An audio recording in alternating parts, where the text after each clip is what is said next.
La foto creo que habla, una foto bueno, no bien clavada. Eso le quería contar. Recién acabo de hablar con la doctora Sharon, así que en un inconveniente yo creo que va a ser así. Hasta luego. Les contaba que hablaron por esta parte, no es broma, no es cosas que no es broma. Lo que hemos hablado hasta ahora es diabetes tipo 2, ¿verdad? Aquí les muestro el test de tolerancia. Es el gol estándar. Recuerden que para hacer diagnóstico de diabetes utilizo los 3 primeros criterios. El cuarto, y los chicos en la votación se han dado cuenta que a veces hay que aplicar el cuarto, o a veces con una sola glucosa de 150 ya estás planteando el diagnóstico de diabetes, pero lo que la guía dice no es eso. La guía dice son los 3 puntos. Si se han dado cuenta más todavía, el segundo criterio es un criterio tardío. Logra hacer diagnóstico de diabetes como segundo criterio en un paciente que ya tiene síntomas. Y lo que busca en diabetes es hacer un diagnóstico temprano. Y para eso me sirve el primero y el tercero. Y cuando tengo mucha duda, recién voy al gol estándar. El gol estándar es la prueba de tolerancia oral a la glucosa, que es una prueba donde el paciente debe tomar 75 gramos de glucosa nigra. Glucosa nigra aquí en Cusco sale muy caro, pero también se puede usar acá azúcar impalpable, que se lo ven acá en Plaza Vea, en la canasta, en Morión, ahí. El líquido es bien dulce y lo que me interesa es la glucosa con la que arrancas y la glucosa a las 2 horas. Esas son las más importantes. Pero también son igual de importantes la glucosa a la hora, la glucosa a la media hora, a la hora y media.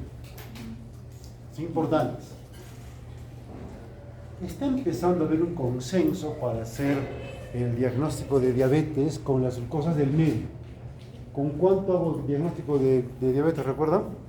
Si me sale 126 o más acá y me sale más de 200 acá. 2 glucosas, listo, diabetes. Hace poco se está implementando un nuevo método, que es la glucosa a la hora por encima de 250.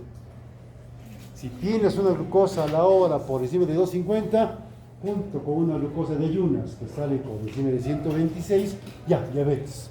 Entonces, digamos, el test corto está de moda, mejor dicho, es nuevo, pero no deja de tener, mejor dicho, no deja de tener validez el test de tolerancia clásico.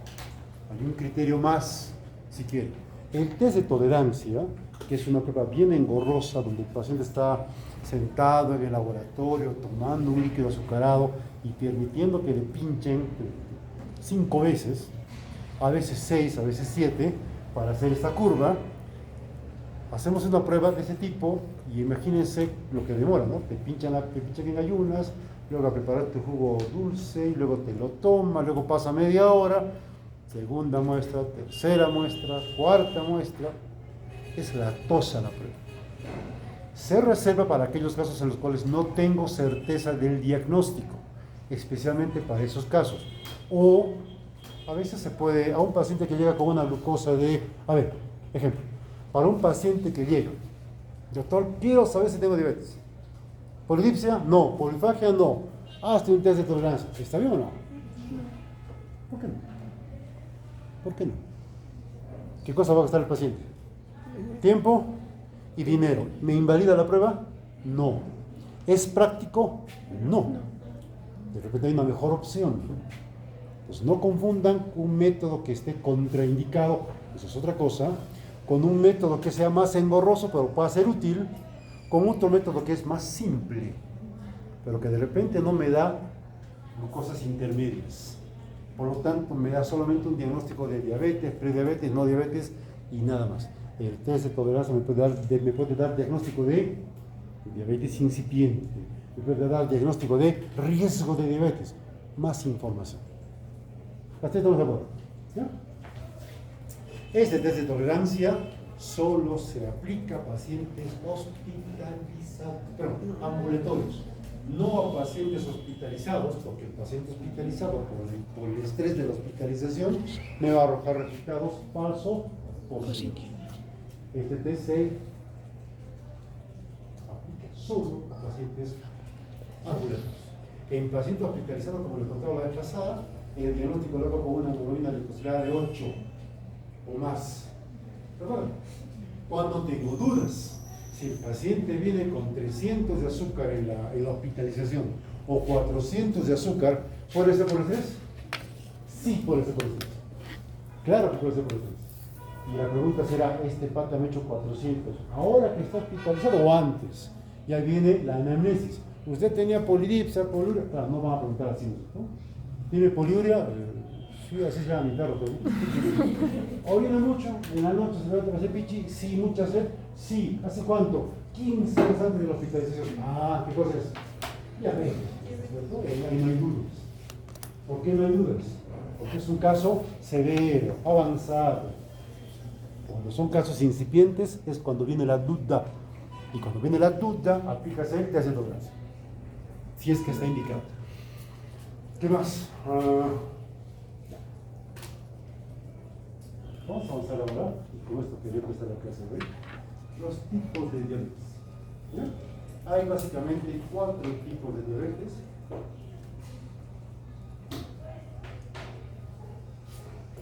De la que más hemos estado conversando es de la diabetes tipo 2. Estos cambios en la organización reciente, el aumento de obesidad, cada vez más gordos, tiene que ver con diabetes tipo 2. Con la tipo 2.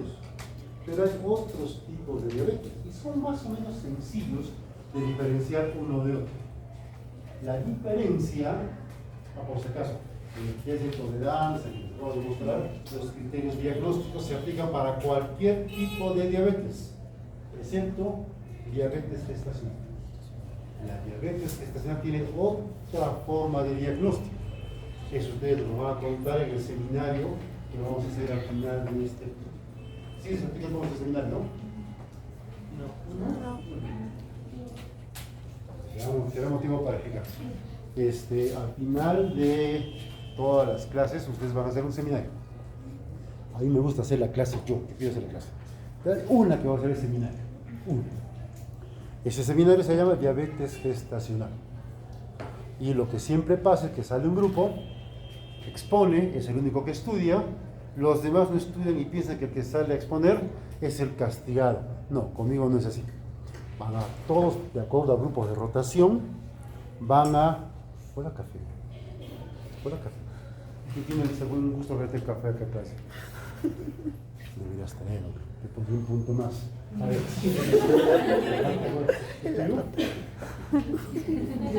¿Cómo te llamas? Rocío. Rocío, para tenerlo en cuenta. Y sin azúcar. ¿Ya? Vean, 5 grupos. Escuchen esto. Yo les voy a dar los temas.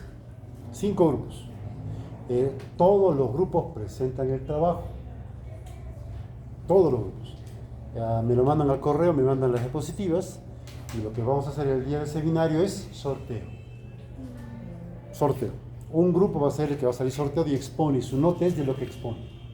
Un segundo grupo es el grupo panel, que es el que va a hacer preguntas al grupo expositor. ¿Con qué objetivo? De hacerle caer. Es guerra sucia. No, ¿qué? Es guerra, no es sucia, es guerra. Es guerra. Obviamente la pregunta tiene que ser pertinente, no van a preguntar, oye, dime el peso molecular de la insulina, jajaja, no sabes. Tienen que darme una pregunta interesante, ¿no? De esa pregunta tiene su nota el grupo panel y el grupo auditorio tiene su nota de lo que yo les pregunto. Es un poco injusto porque se juega la nota en una sola pregunta. Como son varios, hago una pregunta, guiña, y voy pasando. ¿Qué cosa garantizo con eso? Que todos estudien. Quiero que todos estudien. Y el grupo que salga elegido para exponer, yo voy a hacer el sorteo sobre el orden de exposición. O sea, todos saben todo. Todos estudian todo. Es divertido, van a ver, es divertido. Sobre todo la parte de la investigación. Es bien divertido. Con eso parece. Hay 4 tipos de diabetes mellitus. Tipo 2, que es la más común, y el resto de diabetes son la diabetes secundaria a una enfermedad pancreática, secundaria a Cushing, por ejemplo, secundaria a otra enfermedad. La diabetes tipo 1, que es la diabetes del niño. Ahora vamos a ver que no necesariamente del niño. Que tiene mucho que ver con la diabetes LADA. La diabetes LADA es casi igual que la diabetes tipo 1. Y luego está la diabetes gestacional, la cual es la única que tiene criterios diagnósticos diferentes. Porque la gestación no hace efecto.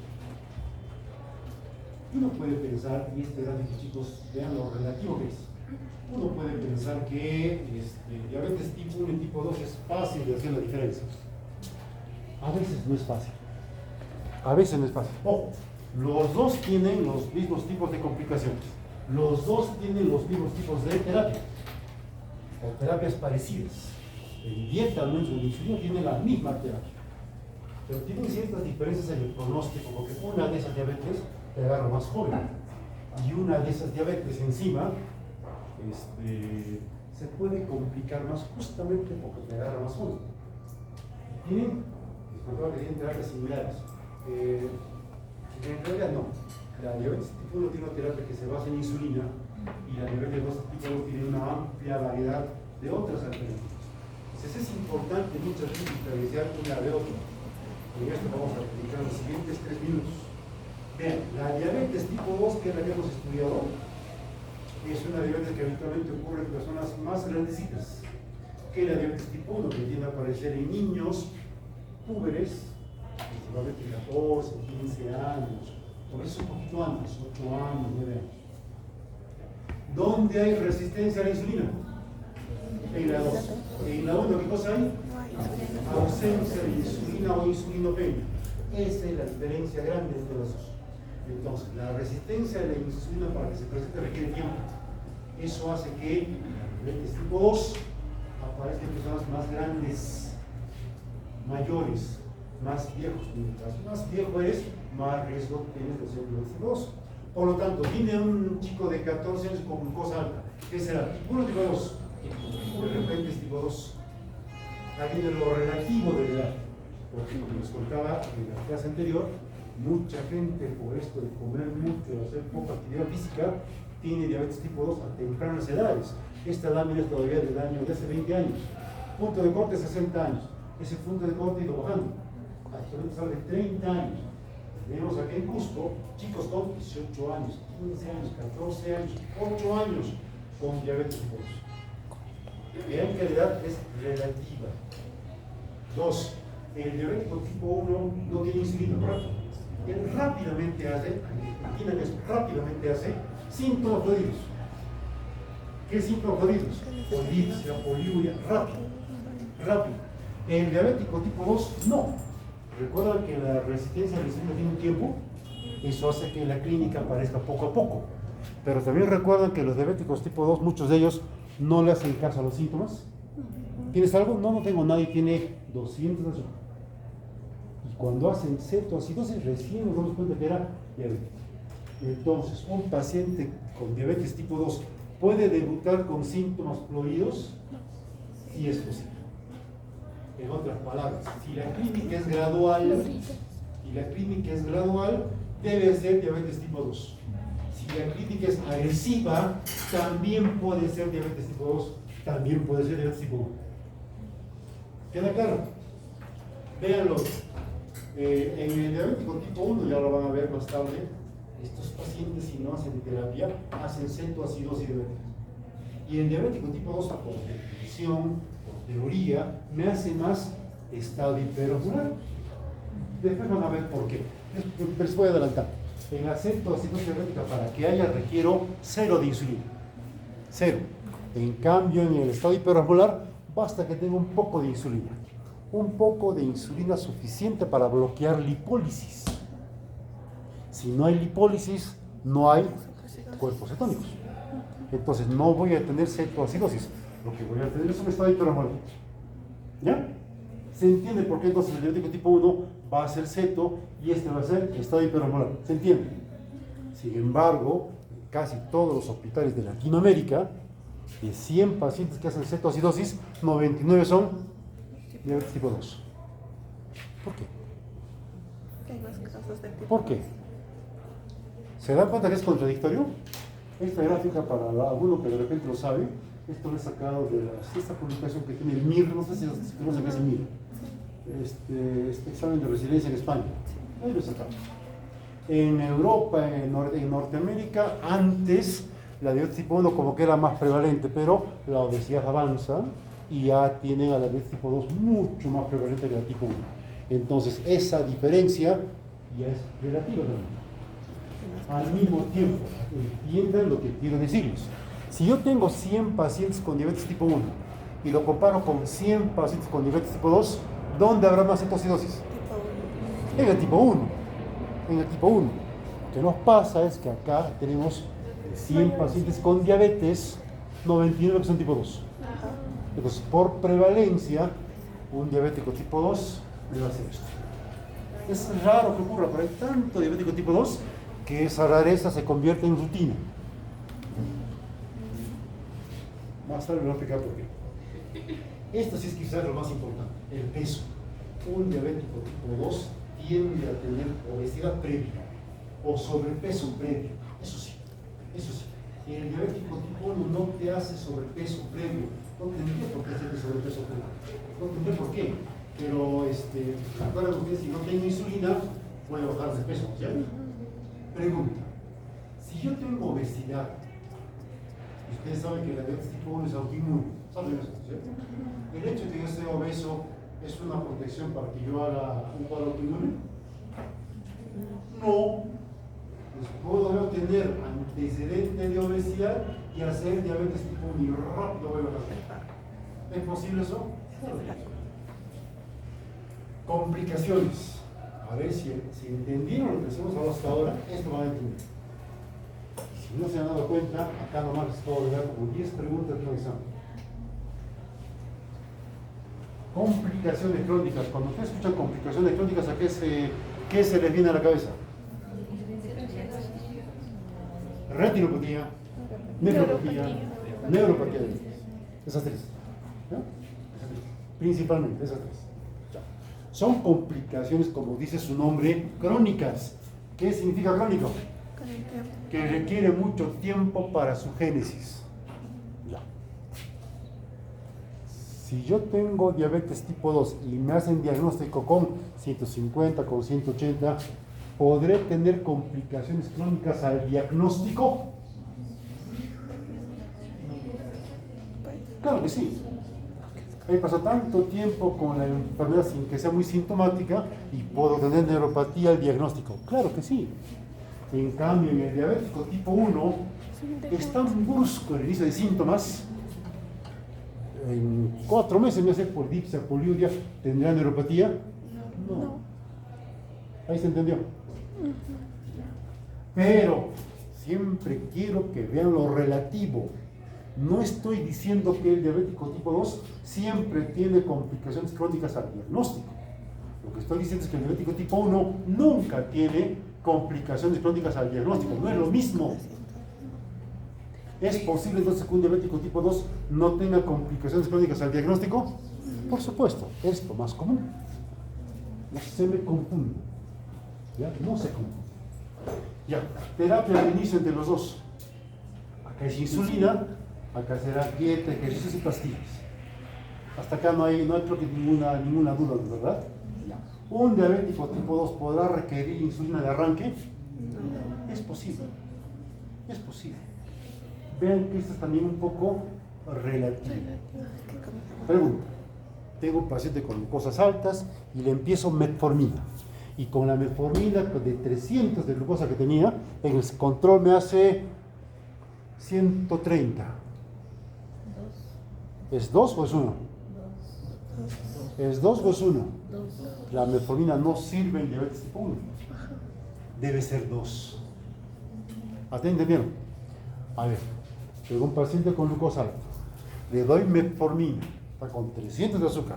Llega al control con 304 de azúcar. ¿Tipo 1 o tipo 2? Puede ser 1 o puede ser 2. ¿Entienden lo relativo? Sí.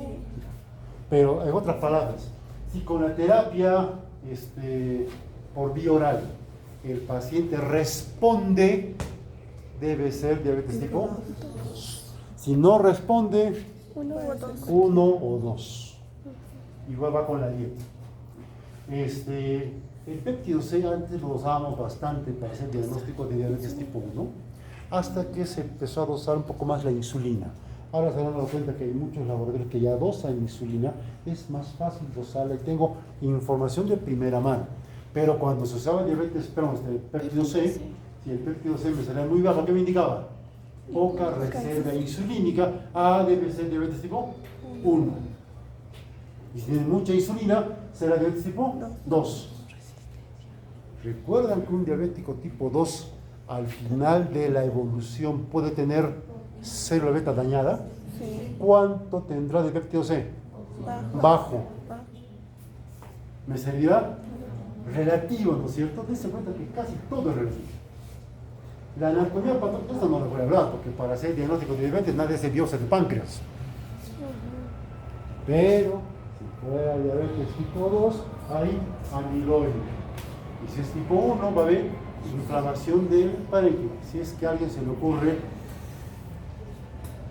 un loco que quiera hacer biopsia pancreática para ver qué tipo de diabetes tiene. Es un absurdo, pero hay de todo, hay de todo. ¿Entendieron entonces que la diferencia entre una y otra puede ser complicada? Puede ser complicada. Obviamente hay casos que son obvios. Tiene 8 años un niño flaquito y ingresa con centros al hospital, ¿qué será? Tipo 1. Es tipo 1. Es tipo 1. Viene un tipo de 40 años gordo con su acantosis y viene con una glucosa de 200, ¿qué será? Tipo 2. Entonces que son obvios. O le doy glibenclamida y me responden, pues es tipo 2. ¿Entendieron? Si entendieron esa parte, entendieron que a veces puede ser un poquito complicado hacer la diferencia entre diabetes tipo 1 y tipo 2. Esta es la lámina más fea de la clase. Tómenle foto, es la que menos me gusta, pero no sé cómo meter tanta información en una sola lámina. No quiero explicar mucho porque no me gusta. Causas de diabetes secundaria. Tienen todas las causas de diabetes secundaria. Es fea la lámina, pero es buena. Puede haber diabetes por falla de la secreción de insulina por parte de la célula beta. Eso se llama diabetes MODY.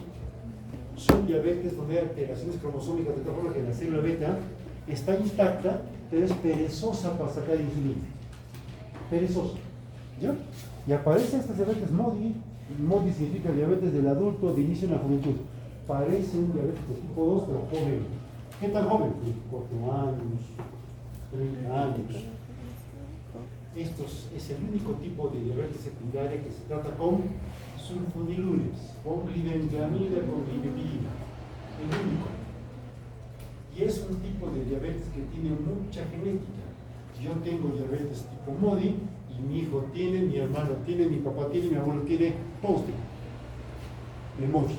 ¿Ya? El único tipo de diabetes secundaria que se trata con sulfonilureas.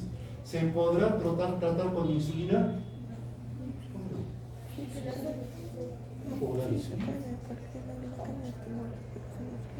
Escuchen la pregunta que les acabo de hacer. ¿Puedo tratar con insulina? Puedo. Les pregunto, ¿debo tratar con insulina? No se confundan, debo con defectos genéticos en la acción de la insulina, o sea, una resistencia a la insulina severa, genética. Hay muchos síndromes, sobre todo la el leprechanismo. ¿Recuerdan ustedes la acantosis nigricans? ¿Qué significa eso? ¿Diabetes tipo? 2. A veces tú naces con resistencia a la insulina desde niño y vas a tener todo tu cuerpo con acantosis nigricans. Ese es el leprechanismo. ¿Cómo trato el leprechanismo? Me hacen diabetes a las... Profesor, disculpa por interrumpir su clase. Me olvidé una cosa, ¿la puedo sacarla, por favor? Me olvidé unos audífonos en mi cartera. Se va a hacer ruido. Gracias. Se va a hacer ruido. Nace el niño con toda acantosis. ¿Cómo estará su glucosa? Alta. ¿Cómo estará su insulinemia? Alta. ¿Cuál será la terapia? insulina. Es el único tipo de resistencia a la insulina que tienes que tratar con insulina. ¿Y por qué? Porque como son niños, son neonatos, la metformina no ha sido, ¿cómo le puedo contar?, validada para terapia en esos casos. Y mientras no tenga su validación, no se puede usar. ¿Claro? Rapsomen, deja de decir. Enfermedades de páncreas, por supuesto, pancreatitis aguda, crónica. Ustedes ya han hecho gastro. En gastro recuerdan que en pancreatitis aguda la hiperglicemia es un signo de mal pronóstico. ¿Qué significa eso? Daño de la célula beta, avance de la pancreatitis. Cualquier enfermedad pancreática puede llevar a diabetes. ¿Y a qué tipo de diabetes se parecerá? A la tipo 1. Porque como se daña el páncreas, no hay insulina. Endocrinopatías. ¿Alguien recuerda cuáles son las 4 hormonas contrarreguladoras? Sí.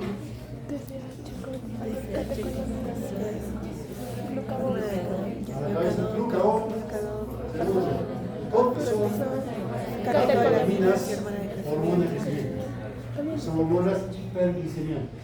Por lo tanto, si tengo un tumor de esas células que producen esas hormonas, ¿podrá haber diabetes? Por supuesto que sí. Ahí está, acromegalia. O mejor, ¿cómo se llama? Somatotropinoma.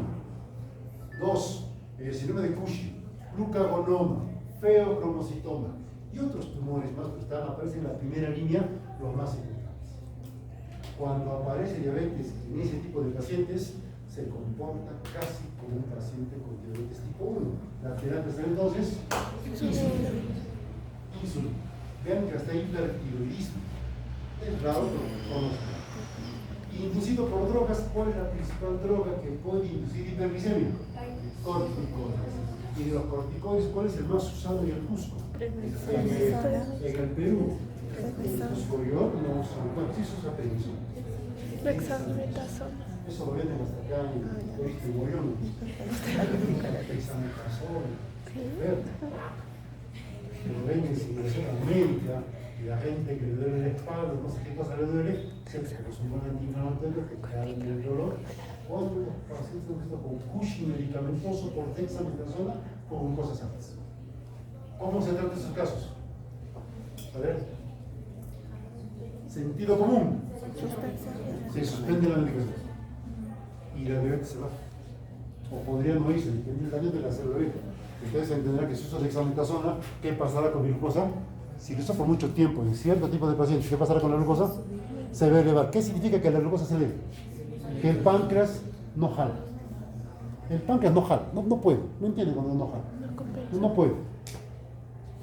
Quito la dexametasona, ¿qué pasa con la glucosa? Empieza a bajar y ahora el páncreas ya puede. ¿Qué significa? Que ese paciente tiene cierto déficit en su célula beta. ¿No es verdad? Porque, a ver, ustedes, yo tomamos una dexametasona, ¿nos da diabetes? No. Tendría que usarlo por mucho tiempo y cierto tipo de pacientes me hacen diabetes secundaria corticoide. ¿Cómo se trata? Suspende corticoide. Y acá viene el problema. Si es que está indicado.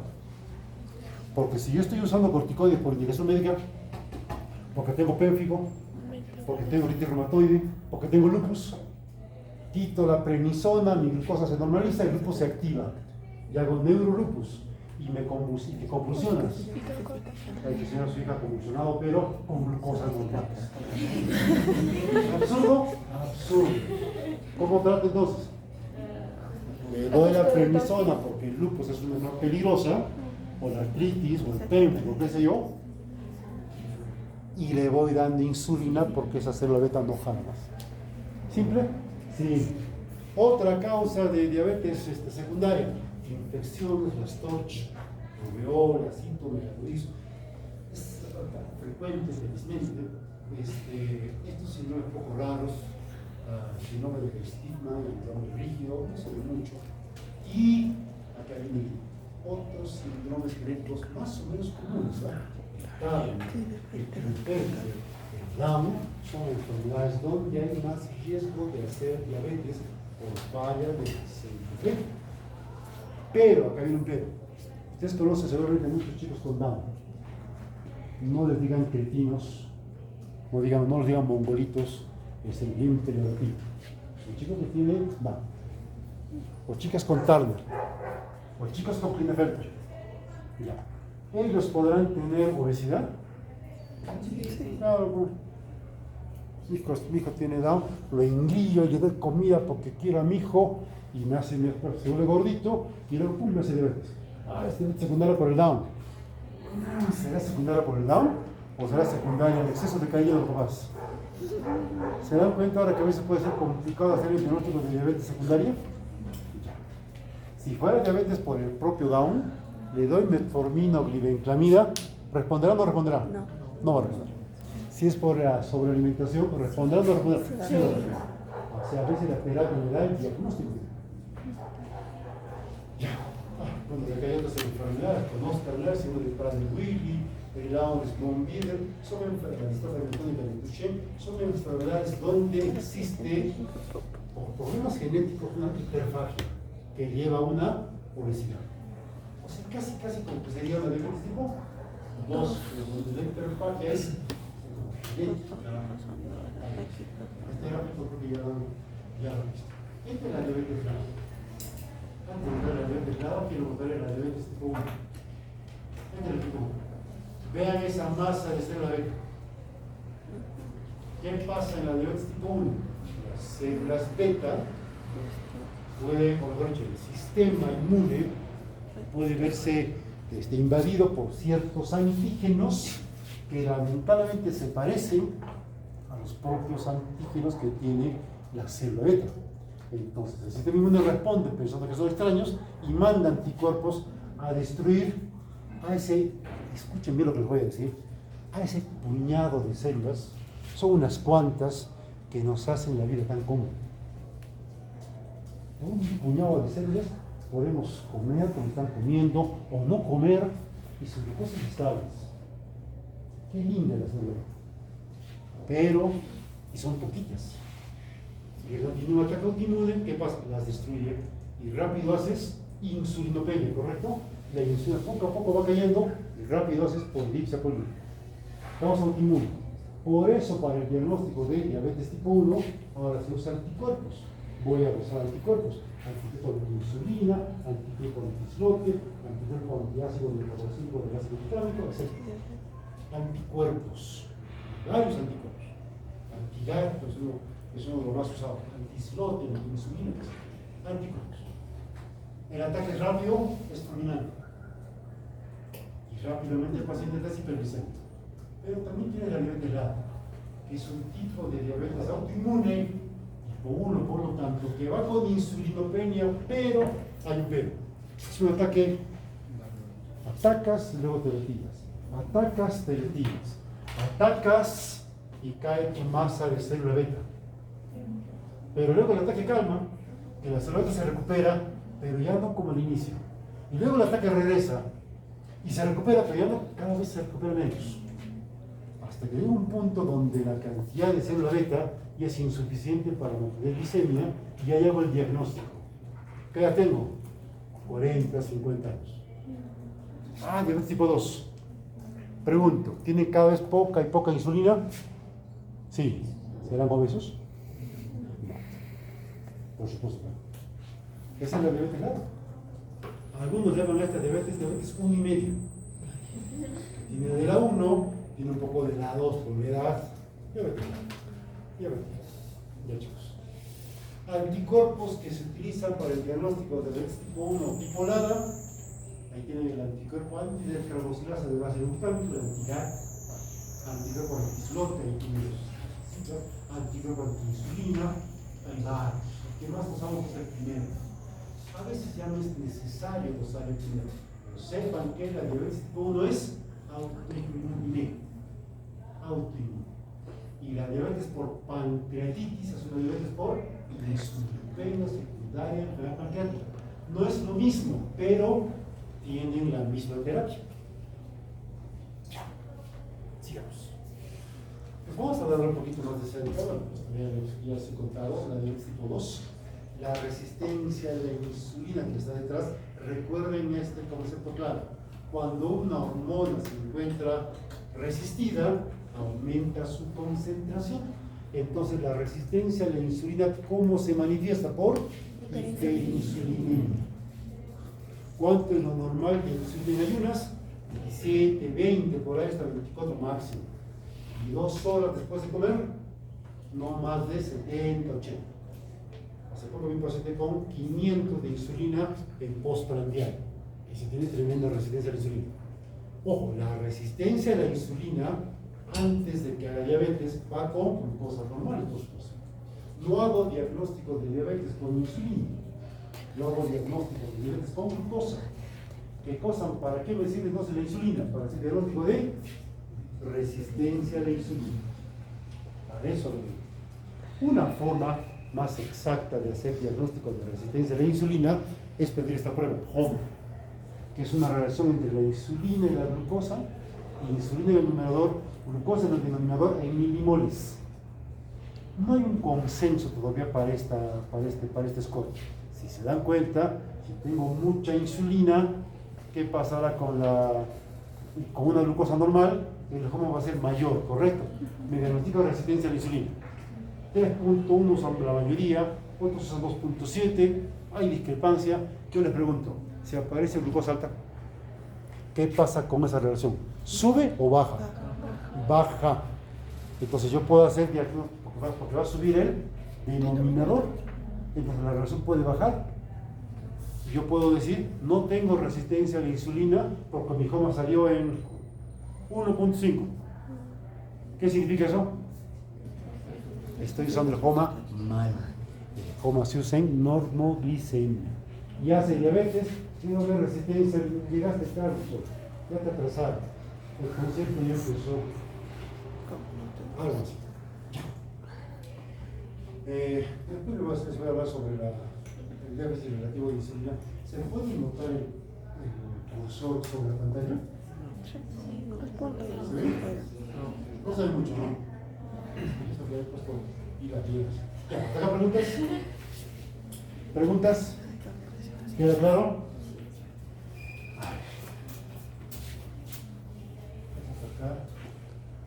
¿Una pregunta?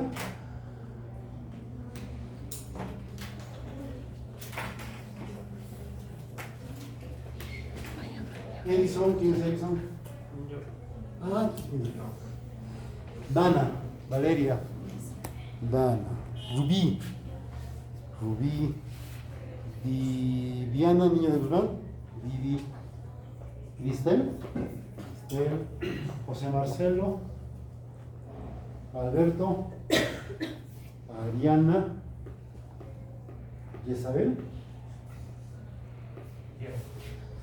Yera, perdón, Sheila, Luana, Cristel, otra Cristel, Giancarlo, conozco Angie, Silvia, Silvis, Natalie, Jasmine, Jenny, Maive, Rocío, Gabriela, Nicole, Dania, Leila, Charles, Noeli, Natalie, Janson,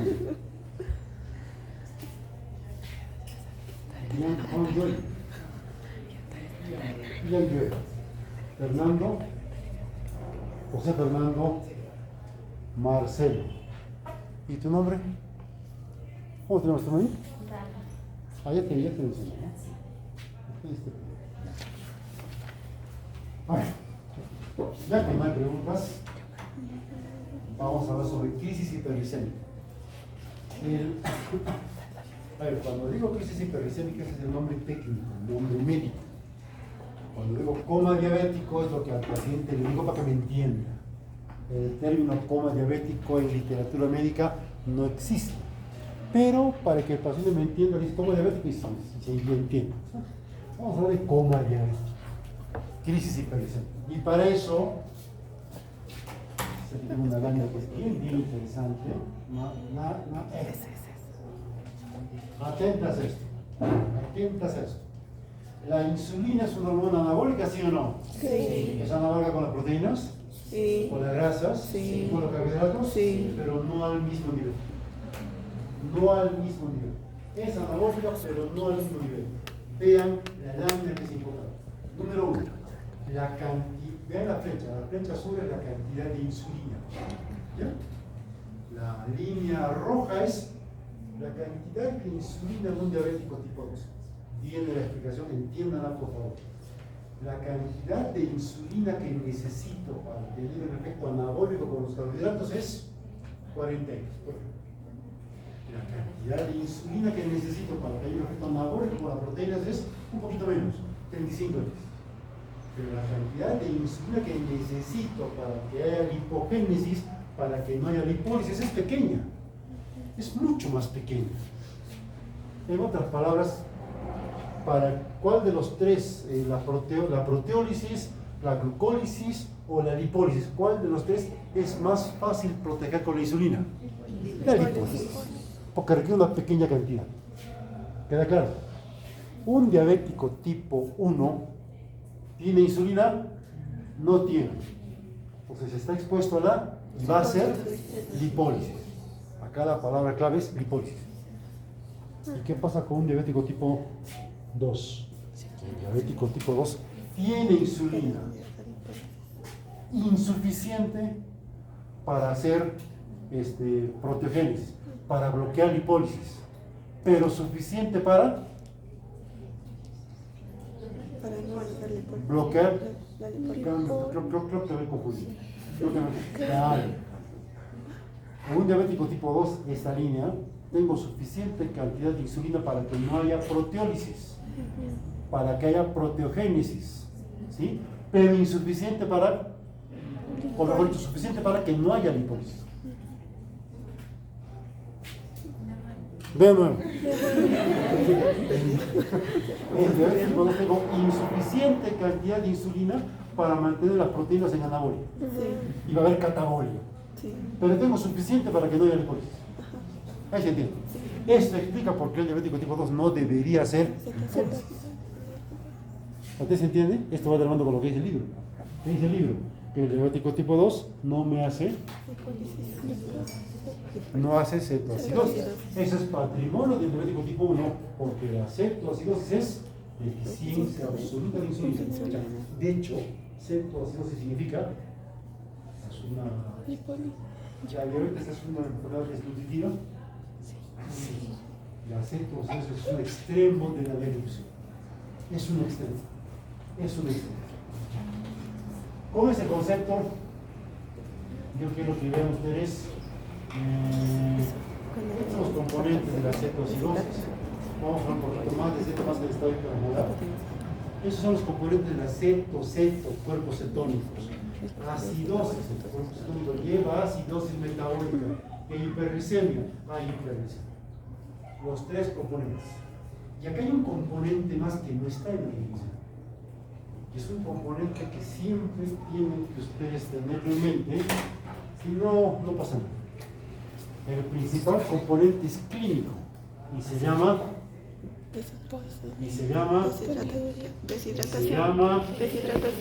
deshidratación. ¿Y la deshidratación cómo se manifiesta? Presión baja, frecuencia cardíaca alta. Esto es lo más importante de todos. Y no está en la definición. ¿Ya? Y no está en la definición. ¿Y cómo hace que te deshidrates en cetoacidosis? Ahora vas a ver. ¿Qué pasa en cetoacidosis? ¿Recuerdan ustedes, este equilibrio? Insulina en un plato y hormonas contrarreguladoras en otro. Y hay un equilibrio 1 contra 4. Pero la insulina trabaja. Eso es su chamba. ¿Qué pasa? Recuerden otro concepto más. ¿La insulina me bloquea la lipólisis? Sí. Las hormonas contrarreguladoras, ¿cuáles son? Glucagón, cortisol, catecolamina, hormona del crecimiento. Todo eso que han mencionado, glucagón, bla, bla, bla, son hormonas lipolíticas. Estimulan la lipólisis, bloquean la lipogénesis.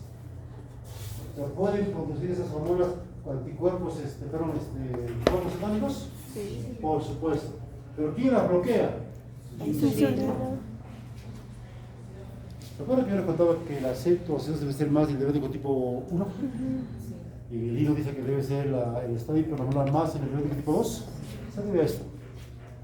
Pero que nos ha demostrado la realidad, que hay aquí en Cusco, en el hospital Lorena, en el Seguro, en el hospital de Andahuaylas, en el hospital de Arequipa, en todos los hospitales de nuestro continente, la mayoría de las cetoacidosis son diabéticos tipo 2. ¿Por qué? Ahora va a venir el por qué. Porque es una buena pregunta, ¿verdad? Es una buena pregunta. Ahora les voy a contar por qué. Yo quiero que sepan esa lámina que acaba de pasar. Vean esto.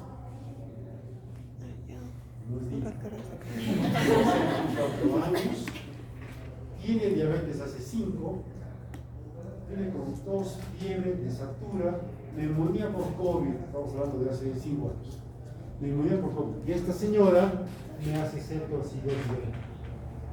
Oye, pero era diabética tipo 2, está durmiendo con la enfermera hace tiempo, está confirmado que era diabetes tipo 2. Y me hace cetoacidosis. ¿Por qué me hace cetoacidosis?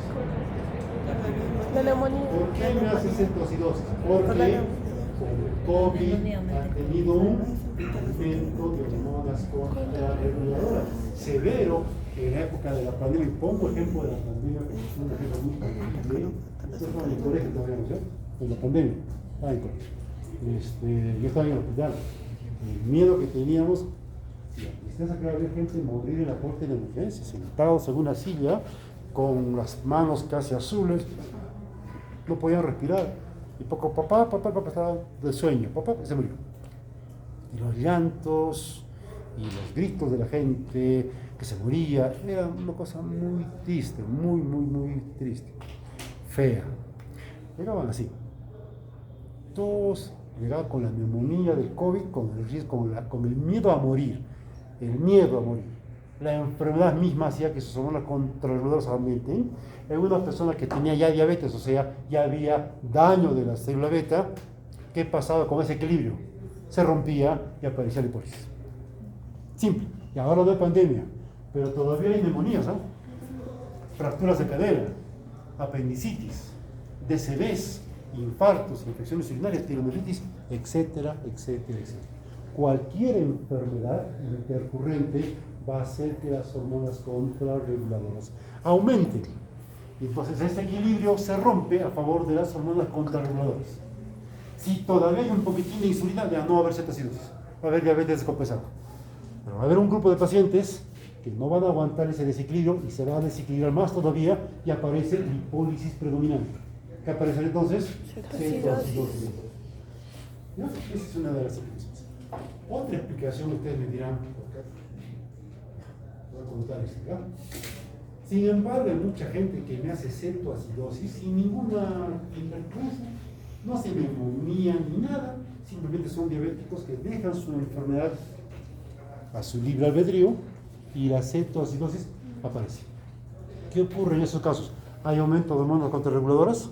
No. ¿Qué pasa? Ocurre un fenómeno que se llama glucotoxicidad.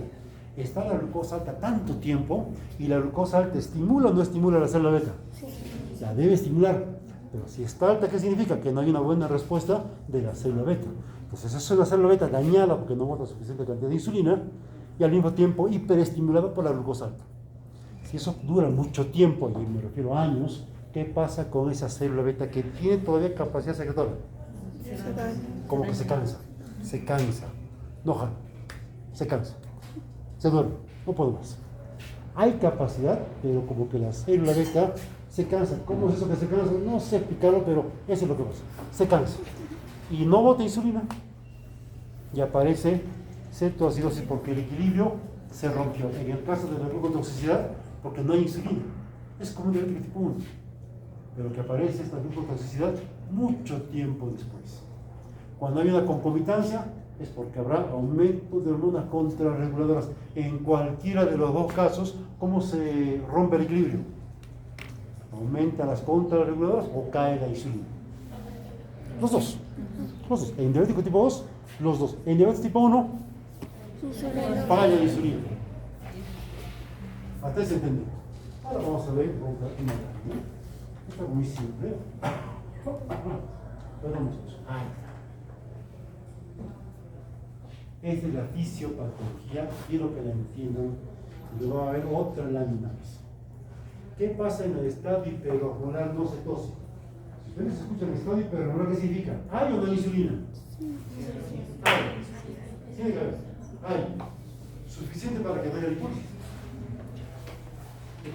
Diabetes tipo 2, con eventos desencadenantes o sin él, ¿qué pasará?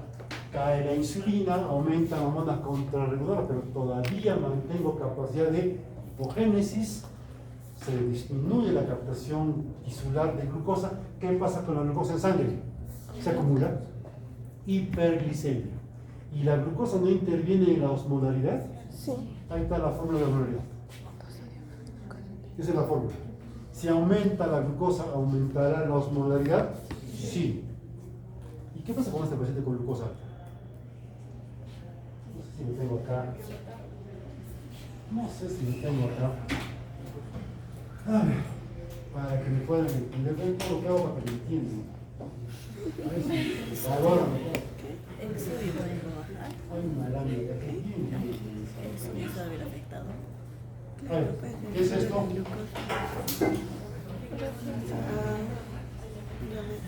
Esa lámina no es mía, ¿ya? Lo he copiado del internet. Es un 9. Aquí tengo la arteriola. No se preocupe que está dibujando el número, tomar fotos. ¿Qué me escucha? Arteriola frente. Glomérulo, arteriola frente. Cápsula de Bowman. ¿Esto qué será? Continuidad proximal. Gen distal colector. ¿Qué pasa si yo tengo, por ejemplo, 120 de azúcar? ¿Cuánto se filtra la cápsula de Bowman? Los 120. ¿Cuánto se reabsorbe? 120. ¿Quién reabsorbe? Un transportador de glucosa que se llama SGLT2, muy famoso en los últimos meses. Muy famoso, ¿no es cierto? Todo el mundo habla de eso. Entonces, 120 que se ha filtrado menos 120 que se ha absorbido, ¿cuánto queda para la misión? Nada. ¿Qué pasa cuando tengo, por ejemplo, 180 de glucosa? ¿Cuánto se filtra? 120. ¿Cuánto se reabsorbe? 180. ¿Cuánto queda? Nada. ¿Y qué pasa si tengo, por ejemplo, 200 de azúcar? ¿Cuánto se filtra? 200. ¿Cuánto se reabsorbe? 180 es la tasa máxima de reabsorción renal de glucosa. 180, 190, 170 por ahí. ¿Ya? Pues acá ya hay un delta, ya hay una diferencia. ¿Cuánta diferencia? 20. ¿Qué es esto? Glucosuria. ¿Y la glucosa jala agua? Sí. ¿Qué aparece? Deshidratación. Poliuria. Y te empiezas a deshidratar. ¿Por qué un paciente con cetoacidosis o estado hiperosmolar se deshidrata? Por diuresis osmótica. ¿Qué es eso? ¿Qué orinas azúcar? Y este azúcar jala agua. Eso es diuresis osmótica. Tú dices diuresis osmótica y un pata que no te lee bien, no te entiende. ¿Qué es eso? Igual que el manitol. ¿Recuerdan el manitol? Es un diurético osmótico, jala agua. Eso es todo. Eso es todo. Estos pacientes se deshidratan. Recuerda que acá vas a tu orinar un montón, pero ¿qué pasa para que no te deshidrates? ¿Qué cosa ocurre? Polidipsia. Entonces, ¿qué pasa para que te deshidrates? Algo más tiene que pasar, ¿no es cierto? Ahora les voy a contar, es algo que pasa. Ahora les voy a contar, es algo que pasa. Tiene que ver mucho con la osmolaridad. Voy a aprovechar la lámina. Aquí trabaja el SGLT2. ¿Qué hace esas pastillas? Empagliflozina, dapagliflozina. ¿Qué hace? Inhibe a este transportador de tal forma que me va a reabsorber glucosa solamente cuando esta sube de 60. Empagliflozina, dapagliflozina, esos medicamentos que están de moda, ¿qué cosas son? Glucosúricos. Generan glucosúricos, nada más. Son diuréticos. ¿No es todo? Que aumenta la sobrevida, que es la última maravilla del mundo. Son buenos medicamentos, pero tampoco. Bueno, Ahora sí entiende qué es dirección osmótica. Ya. Pero que hay algo más. La osmolaridad empieza a subir. ¿Qué pasa cuando sube mucho la osmolaridad? Trastornos de la conciencia. Algo más. Trastornos de la conciencia. Si te caes, ¿habrá polidipsia? ¿Habrá polidipsia? No, pues. No. Entonces explica que te deshidrates. Ahora, ¿me entienden? Te deshidratas. Y al orinar, ¿qué cosa más sale aparte de agua y glucosa? Sale sodio, sale potasio. Hay un desequilibrio hidroelectrolítico. Y como cae la presión arterial, hay una azoemia prerrenal. Aumenta la creatinina. ¿Cuál será la terapia? Insulina. ¿Qué será la terapia? Agua, te estás deshidratando. Agua. Agua. ¿Qué estás pensando que es en insulina, la fórmula de insulina? No, chicos, esto es más simple. Agua. ¿Cómo se llama el agua? Cloruro de sodio a 9 por mil. Suero fisiológico. ¿Entendió? Esto es diabetes tipo 2. ¿Y qué pasa en el diabético tipo 1? Vean la diferencia. Acá ocurre lo mismo. Acá también hay proteólisis. Si hay proteólisis, hay aumento de la disponibilidad de ácidos grasos, pero de aminoácidos, los cuales vía gluconeogénesis aumentarán la glicemia. Pero acá aparece este elemento clave, lipólisis. Y aumentan ácidos grasos y aumenta la cantidad de cuerpos cetónicos. Hay más sustrato ¿para qué? Para gluconeogénesis, que es una vía catabólica, aumenta la glucosa. ¿Y qué cosa más habrá? Respiratoria o metabólica. ¿Qué me indica entonces la acidosis metabólica? Lipólisis. Eso. Y lo demás, sí, lo demás sigue bien. Lo demás sigue bien. Me sigo deshidratando por diuresis osmótica con trastorno del sensor y por eso no me hidrato bien. Y tengo deshidratación. Si tengo caída de la presión arterial, ¿cómo estará el ácido láctico? Va a subir. Contribuye a la acidosis metabólica. ¿Verdad? Ahí nomás. ¿Cuál será la principal herramienta terapéutica? Agua. Agua. ¿Cómo se llama el agua? Cloruro de sodio al 9 por mil. Entonces, no piensen en infusión, piensen en hidratación. Ahora, vamos a la clínica. Es interesante la clínica. ¿Hasta acá se entiende la fisiopatología? ¿Esto ocurrirá en horas o en días? Días. Poco a poco entras a la cetosis. Si es un diabético tipo 1, pueden ser horas, pero puede ser un día de repente, 42, 48 horas, muy fácil de cetosis. ¿Queda claro? ¿Simple? Sí. ¿Qué clínica habrá? Para acordarme, chicos, porque algo voy a dejar pasar por ahí. A ver, ¿qué clínica habrá? ¿Cómo estará? Atentos. Por el aumento del cuerpo, los cuerpos cetónicos son bastante volátiles. ¿Cómo estará la respiración? ¿Aliento a? Así dice la manzana. Yo a veces antes cuando era residente me atrevía a oler. Yo le digo, ajo, cebolla, manzana, pero dice manzana. ¿Qué más? La cara colorada, facies pletórica, por el aumento de cuerpos cetónicos. El aumento de cuerpos cetónicos lleva a dolor abdominal, que duele la barriga. Cuando aumentan los cuerpos cetónicos no hay apetito. ¿Recuerdan la polifagia? En cetoacidosis la polifagia desaparece.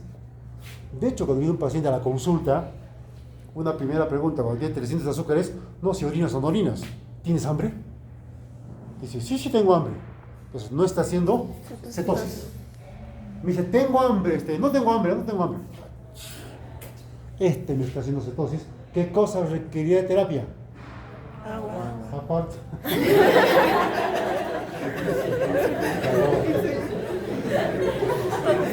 Es un paciente consciente, está viniendo a la consulta.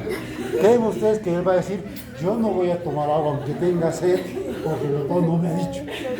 Claro que va a tomar agua. está consciente. ¿Cuál será la terapia en ese paciente diabético que llega a la consulta con 300, 400 y te dice no tengo hambre? Hay que darle insulina como primera opción. ¿Para qué le voy a dar insulina? Para bajar la bloquear glucosa. la lipólisis, para bloquear la Para lipólisis. bloquear lipólisis. Ya nos vamos entendiendo. Cuando hay reducción cuando hay hiponatremia o hipocalemia, puedes tener idioparalítico, también dolor abdominal, calambres, puede haber debilidad. Chicos, ahí tienen ustedes la clínica de la cetoacidosis. ¿Bien? En una cetoacidosis con un estado hiperregular, ¿habrá, pregunto, leucocitosis? Puede haber sensación de fiebre. Puede haber fiebre. Puede haber en muchos casos síntomas centrales, o sea, neurológicos, perdón. Puede haber convulsiones, puede haber hemiplegia o hemiparálisis, puede haber convulsiones jacksonianas, o sea, parciales, o sea, un cuadro neurológico puede haber. ¿Ya? Ya. Puede haber fiebre. Yo les pregunto, viene con fiebre, viene con dolor abdominal y puede hacer leucocitosis. ¿Qué piensas? Apendicitis. A sala operaciones. Pues no había sido. ¿Se dan cuenta? Se puede semejar mucho a un abdomen agudo. Por eso es importante a todo paciente quirúrgico medir la glicemia. Puede ser un aceto. Ojo, hacen leucocitosis por infección. ¿En el infarto hay leucocitosis o no? Sí. ¿Por qué? Por la inflamación. Esto es un cuadro inflamatorio también. Entonces va a haber leucocitosis. Y actualmente los hemogramas que mandamos en el hospital, antes los veía el técnico en laboratorio, usaba, eso ustedes habrán hecho en el laboratorio clínico, la cámara de Neubauer, que es una lámina con unos volúmenes muy pequeñitos, donde el patólogo clínico miraba y contaba cuántos leucocitos hay por mililitro. Contaba, miraba por campo y multiplicaba. Así era antes, manual. Cuando hacías manual podías ver cuántos leucocitos hay y de qué tipo eran. Actualmente, ¿cómo hacemos? Mandas a la máquina y la máquina te bota el resultado. En un papelito chiquito te sale el hemograma. ¿Saben qué cosa no se ve ahora?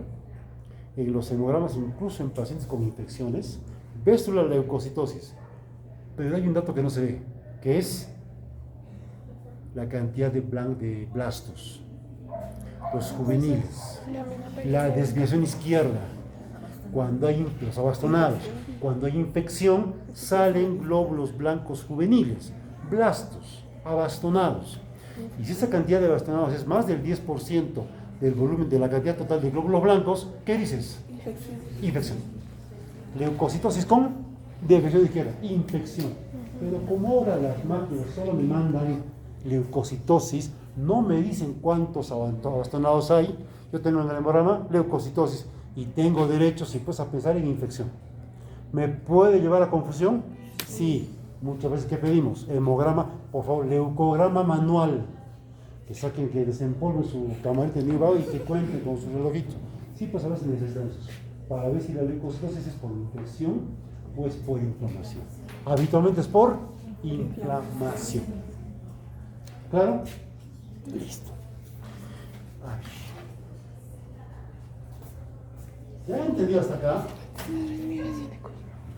Yo, cañón, contento. ¿Alguna pregunta?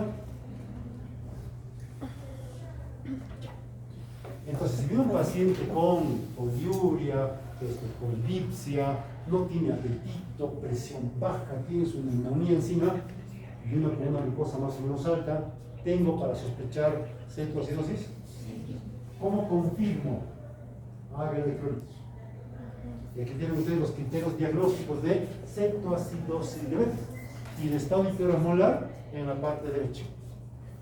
¿En qué consiste? ¿Cómo es? Así es, atentos con esto. Atentos con esto. La cetoacidosis diabética, vamos a analizarla. Puede ser leve, moderado, severo. Yo quiero que vayan a la derecha del lámina y vean ese HHS, que es estado hiperosmolar. ¿Cómo tiene que ser la glucosa del estado hiperosmolar? Bien alta. Bien alta, al punto que al ser tan alta hace que mi osmolaridad plasmática esté por encima de 320. ¿Sí? Y por lo tanto tendré trastorno del sensorio. Trastorno del sensorio. ¿Recuerda que en la clínica no les he mencionado trastorno del sensorio? ¿Por qué creen que se llama coma diabético? Porque hay trastorno del sensorio. El paciente está con toda la clínica que les cuento y llega el día que entra a la emergencia y se queda. Y por eso acuden a la emergencia. Por el trastorno del sensorio, empiezan a hablar tonterías, cosas incoherentes, y por eso llegan a la emergencia. ¿Ya? En el estadio hipermolar, ¿por qué hay trastorno del sensorio? Por el aumento de osmolaridad. ¿Y por qué aumenta la osmolaridad? Porque aumentó mucho la glucosa. Pero mira el punto de corte del pH. 7.3 es el pH que tienen estos pacientes o más. Por lo tanto, hay un bicarbonato que no está muy alto, que está no tan bajo, a más de 15. Más de 15. ¿Qué significa? Que no hay acidosis metabólica. Ese es el estado hipermolar. Si tengo tan alta la glucosa, ¿cómo estará de deshidratado el paciente? Muy deshidratado. Entonces, entre la cetoacidosis y el estado hipermolar, ¿cuál va con más deshidratación? Por definición, el estado hipermolar. Por lo tanto, tiene mayor mortalidad. El estado hipermolar tiene más mortalidad. Felizmente no es tan frecuente.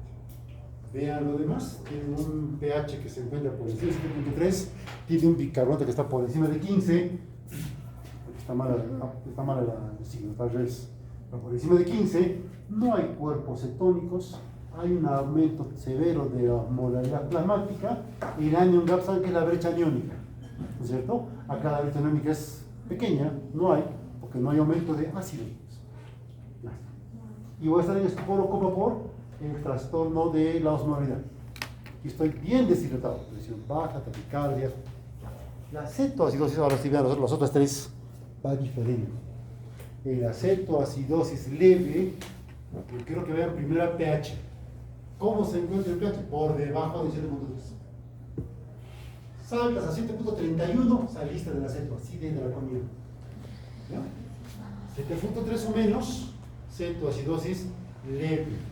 De 7.24 a 7, cetoacidosis moderada, menos de 7, severa. O sea, ¿qué cosa? ¿A qué le está dando importancia? A la acidosis metabólica. Ojo, acá el paciente también se deshidrata. Mientras en el estado hipermolar le doy importancia a la deshidratación y a la hiperglicemia, acá le doy importancia a la deshidratación y a la acidosis metabólica. ¿Cómo se da el bicarbonato? En los casos leves, de 18 va bajando, no voy a explicar la lámina, pero tiene. Más severo tengo la cetoacidosis, más bajo es mi bicarbonato. Y voy a tener aumento de cuerpos cetónicos en sangre y en orina. En sangre y en orina. ¿Cuáles son los cuerpos cetónicos? ¿Alguien sabe? Ácido beta-glutírico, acetoacetato y ácido acético. Eso siempre tengo lo presente. Los tres varían en su concentración. En el cuerpo todavía no podemos usar, porque ya están dando una prueba para usar en sangre. Lo que tenemos aquí es usar en orina. Cuerpos cetónicos. ¿Qué me indica el aumento del cuerpo cetónico? Aparte de la glicólisis, ¿qué me está indicando? Una severa desnutrición. Claro. Y como tengo aumento de cetoácidos, mi brecha aniónica sube. Está por encima de 12, en el caso de 20, 25. Y acá en la cetoacidosis diabética hay trastorno del sensorio. ¿Por qué? ¿Por qué? Por la acidosis metabólica. Por la acidosis metabólica. El paciente se encuentra deshidratado. ¿Qué es lo menos importante en cetoacidosis? Glicemia. Ahí sí es lo menos importante. Sin embargo, a lo que más importancia le damos a veces en el control del paciente. Lo menos importante en cetoacidosis diabética es glicemia. ¿Qué es lo más importante? Los completos. No se olviden de esto. Por algo lo he puesto ahí. Por algo lo he puesto ahí. ¿Quieres, chicos?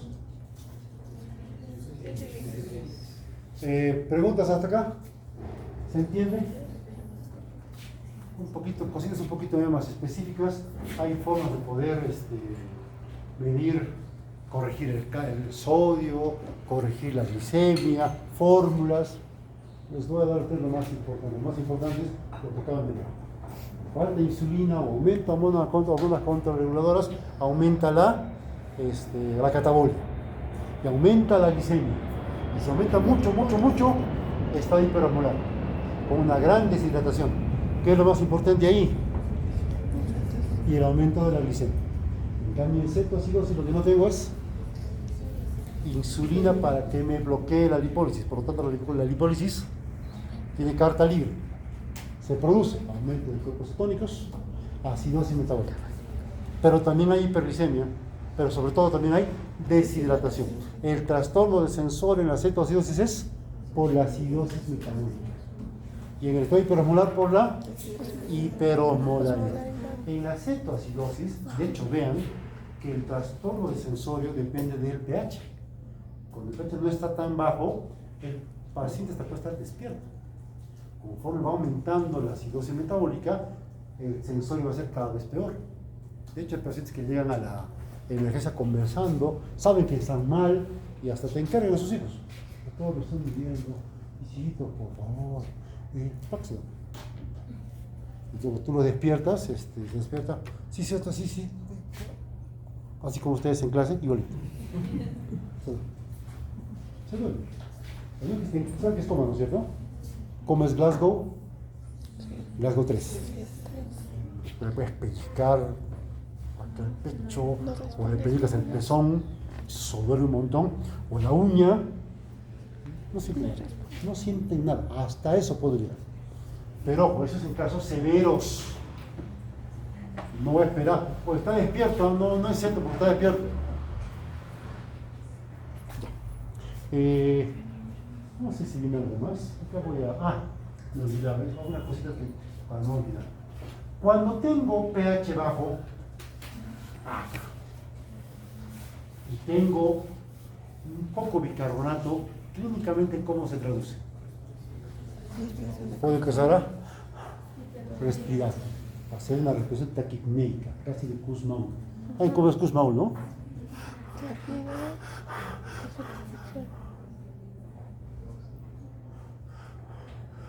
Esos son casos severos, ¿ah? Voy a esperar anoche Kussmaul. Basta que haya taquipnea. ¿Por qué hace taquipnea? Para liberar CO2. Porque el CO2 va a ser, al ser liberado, va a hacer que el pH pueda empezar a subir y no baje tanto. Pues es un mecanismo de adaptación. ¿Ya? Y eso ocurre, recuerden esto, en fases avanzadas. Al final casi va a pasar. Ya, respecto a voy a pasar por alto todo esto. Acá no hay mucho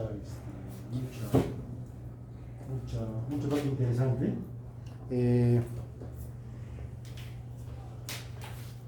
Por ejemplo, si un paciente llega a la emergencia con esta data, ¿qué le parece?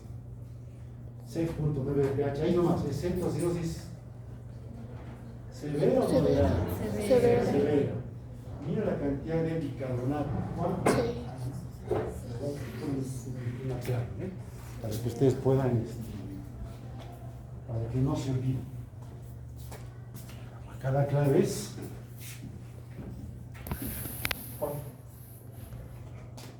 ¿cuánto es el pH normal?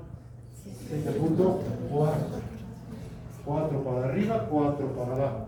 7.44, 7.36. De acidosis ya por 7.35 ya puedes sospechar. En este caso 7.30, ¿no es cierto? ¿Cuánto es lo normal del PCO2? 40. ¿Qué ves ahí? Hipocámpio, está empezando a barrer CO2. ¿Cuánto es el bicarbonato normal? 24. 24, ¿cómo está acá? 6. ¿Qué está revelando? Menor cantidad de bicarbonato para compensar la acidosis metabólica. ¿Cuánto es lo normal de sodio? 140. Y acá veo sodio 156. ¿Qué significa? ¿Qué significa esto? Hipernatremia. Deshidratación, ¿sabes? ¿Recuerdan? Potasio, ¿cuánto es lo normal? 4. Todos en 4. Ya, vamos a un punto aparte respecto al potasio.